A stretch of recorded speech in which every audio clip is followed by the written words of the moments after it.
Welcome back to another review, this time for the anime Let This Grieving Soul Retire Cour 2, which had 11 episodes and was airing in autumn of 2025. Synopsis on my anime list. Despite being one of Cerudia's few Level A treasure hunters and the leader of the captive top party, Grieving Souls, Try Andrew does not deserve his prominent position. Everything he says somehow turns prophetic, which convinces everyone around him that he possesses unfathomable wisdom regardless of his utter incompetence. Fry knows his success is only a series of coincidences, but the weight of those expectations grow heavier as time goes by.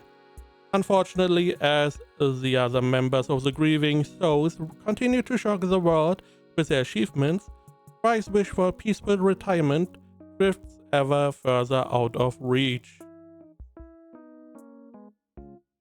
So we have Cry, who's the guy in the middle. He is the leader of this big party, or the not big but strong party, the Grieving Souls, and every member of this party is super strong.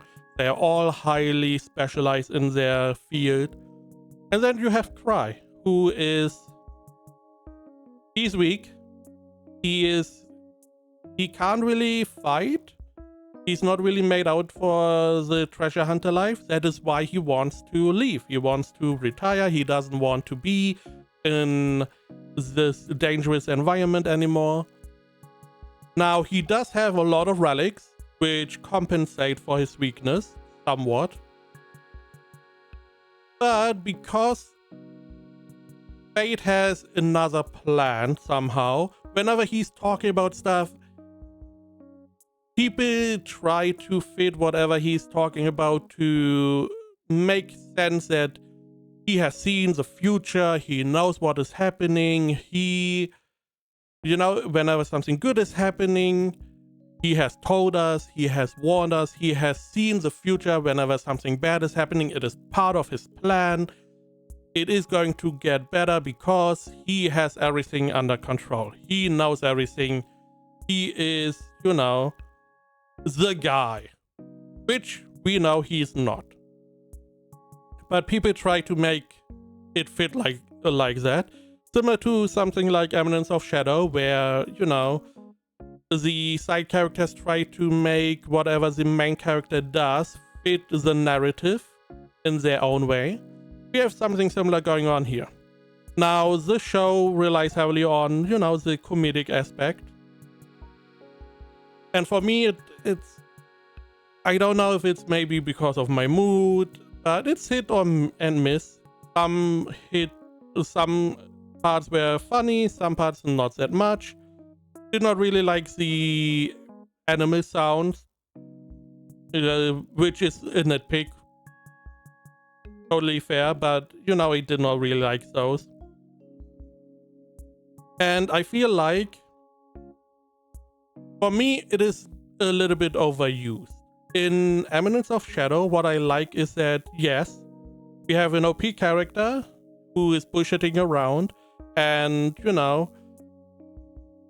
whenever he's around, you have this whole gag going on, but aside from that, we have a whole overarching story, a world that is being developed. Now, Eminence of Shadow has a lot more episodes, sure, but I feel like we don't really have that in Grieving Souls, which is what I'm missing a little bit, because the comedy did not hit that much for me, again. And some of the characters I did not really like. As example, I do not really like this girl on the bottom right. Tina is funny. We have naturally the sisters. They are pretty headstrong. And some of their, involvement with Cry is a little bit sus.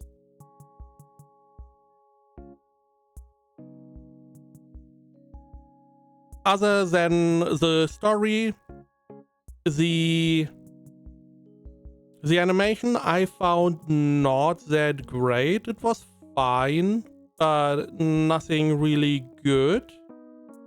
Again, I did not like some of the animal sounds. We saw a couple dragons and they sounded pretty bad in my opinion. Story-wise, nothing really happened. If I'm gonna be honest. Which is fine. I mean, it's mostly comedy, sure. By the way, sorry if you hear the fireworks. It is the 31st, so goes with the date. Overall, I don't really know where to place the show because it relies so heavily on comedy. If you don't gel with that, it is not going to be up your alley.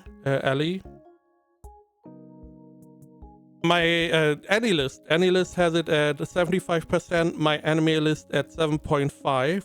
So, meaning there are a lot of people that do enjoy it. For me, it's a 7 out of 10. It's a fine show.